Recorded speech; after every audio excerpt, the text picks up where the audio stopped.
За нийслэлийн Баянгол дүүргийн 22 дугаар хороонд 1-р сарын сүүлчээр нийт эрхлэлийн 6 хүн угаарын хийн хордлогоор амиа алдсан харамсалтай хэрэг гарсан. Тэгэхээр өчигдрөөс эхлээд олон нийтийн зүгээс энэ асуудал дээр ямар шийдэл байж болох вэ гэдэг асуудлыг маш ихээр тавьж нийгмийн бас бухимдлыг ерэн төрүүлсэн юм томоохон акц болж өрнөд байна. Тэгэхээр бид энэ асуудлаар Улсын хурлын гишүүн зол жаргалаас зарим зүйлийг тодруулах гэж байна.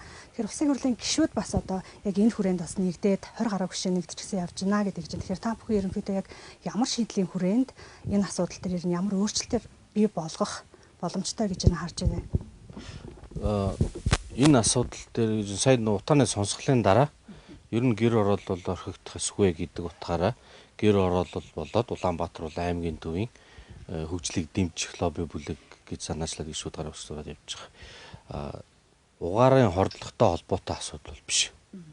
Угаарын хордлоготой холбоотой төр Баянгол дүүргийн хойдлын гэр ороллоор бид саяхан л шинжилгээр хүүхдүүдтэй уулзаад бэлгэсэлт болоод өглөө ингээл явж исэн.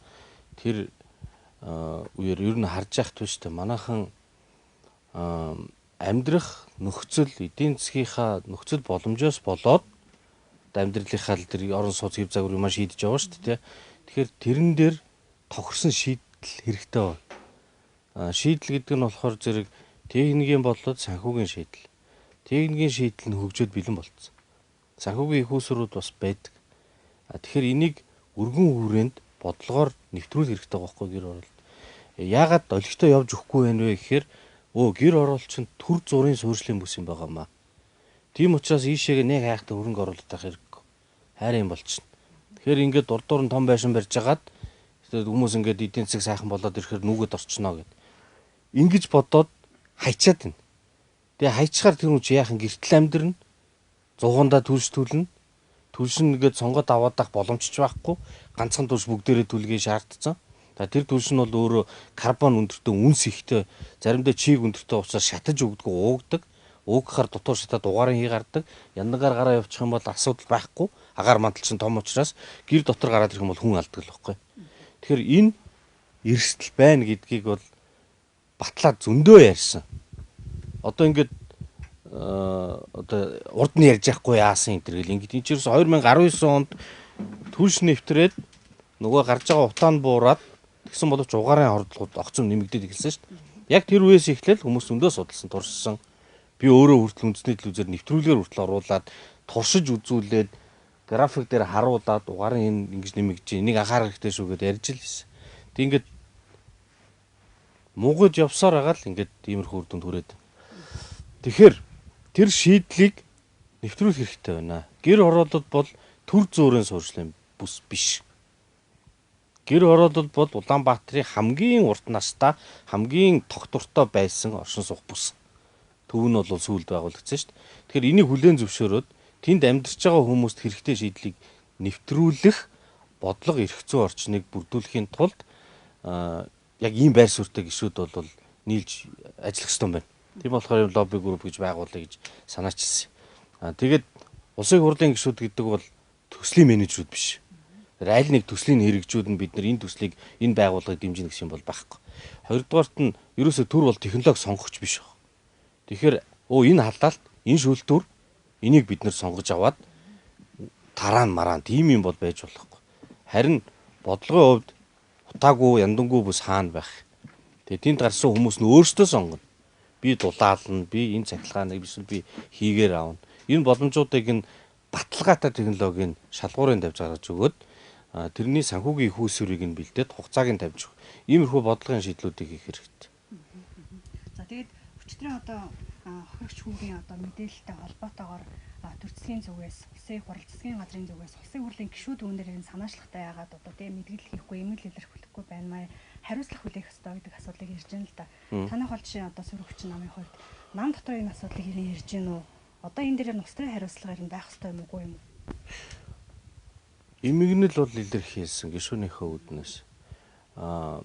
Тэр залуучуудтай холбогдсон ер нь бол тэгээд одоо талаас нь ярьж байна. Тэгээ улс төрчид ярьж байна, олон нийтийн байгууллагууд ярьж байна. Туслах уу, яах уу, өмгөөлөгч үгүй гэдэг. Би бол бас өмгөөлөгчөөр яриулсан л да. Тэгээ ингээд нөгөө хүнд бол бүр ядаргаа болж шít одоо. Тэгэхээр бид нар нэг ингээл асуудлын төв болгоод зовоогоод амиргүй. Үнэхээр стратегийн өмгөөлөл тавиад хэрэгтэй юм бол энэ чинь ганц тохиолдол биш. Зөндөө олон юмуд байгаа. Хэд хэдэн хүмүүсийн хандлтаа аюу нөгөө гомдол ирж байгаа. Тэгэхээр багцлж байгаад стратеги өмгөөлийн асуудал ярих гэж бодож байгаа. Тэгвэл хүмүүс өөрсдөө хүсвэл тэрнээс биш одоо давхиж ч бол нэг зовлон болцсон байхад нь л очиод ингээл за би одоо чамтай хамч юм гэд тийм сонирхол бол үнэхээр алга. Эсрэг үнэрний ахсан. Улс төрийн хүрээнд нэг зүйл бий. Яг тухайн тохиолдолд юунаас угаардсан гэдгийг түлшнээс болсон гэж батлах техникийн боломж бараг байхгүй. Яндан ямар байсан, салхи ясан мэдэхгүй шүү дээ. Ингээ цоорсон барьсан гэд маргаан дуустдаггүй байхгүй. Гэхдээ бид нар статистик тоо харах хэрэгтэй. Статистик тоо харахаар түлш өөрчлснөөс хойш хэд дахин нэмэгдсэн бэ гэдэг масс тоо харагдана. Тэр дотор зарим нь одоо буруу төлсөн барьсан энэ төр гэд байж л байгаа. Гэхдээ масс тоо бол дүгнэлт хийхээр буруу гэдэг төлсөнд асуудал байна гэдэг асуудал гарч ирнэ шүү дээ. Тэгэхээр энэ дээр хэрэг үүсгээд баталж чадах юм бол бид нар хариуцлага тооцох асуудал ярьж болно. Тэгээд нөхөн төлбөр ярина. Хоёрдугаарт нь төлшийг дотор нь байгаа шатдаггүй юм ихтэй байхгүй юм чинь. Үнс ихтэй. 25-30% үнстэй. Тэгээд чиглэг нэмэгчээр бараг 40-50% шатдаггүй юм. Тийм учраас ингээд дүлийж байгаад идэг. Гүйцэж чадаж өгдөг. Ийм дүлий байна гэдэг чинь дугаар гарах хэрэгсэл. Тэгэхээр одоо бид нар дахиад хагас кокс хөгс нүүрсний үйлдвэргээд том үйлдвэр барина гэдэг. Тэр чинь бол тортог байхдаа тортгийн жигнээ салгаад авчдаг. Үлдэж байгаа юм нь шатаж өгдөг. Их агаар өгөх хэрэгтэй. Тийм зүйл. Тэгэхээр бас л нөгөөхөө одоо нэг боловцоохонд бол шатахгүй угаараа хийгараад эрсдэл нь улам нэмэгдэх боломжтой. Тийм 100% ихтгэлтэй биш байгаа юм дээр олон их найд төгрөг хийхгүй. Тэрний оронд цахилгаан станцаа бариач. Гэр ороолын дунд нь дулааны цахилгаан станцаа барь. Эсвэл тэр багнуур дээр барь.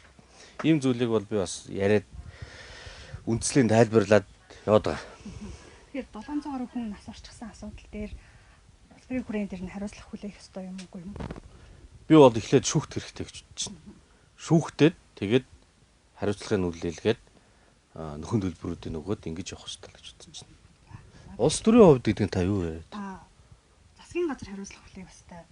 Одоо улсын хурлын гишүүд одоо үүн дээр жишээ санал оруулж ирээд засгийн газрын асуудлыг одоо 40-оос одоо дээш хувь нь санал нэгдсэн тохиолдолд засгийн газрыг хоцруулах уу, хариуцлага хүлээх үү гэдэг асуудлыг ярих үйл хэрэгцээ орчин байгаа шүү дээ. Тэгэхээр энэ дээр ер нь ямар нэгэн үйлдэл хийхгүй юм гэдэг олон нийтийн бүгд яриад. Яг энэ чинь олон жил болж ирж байгаа зүйл шүү дээ. Одоо ганцхан энэ жил энэ тохиолдол биш те.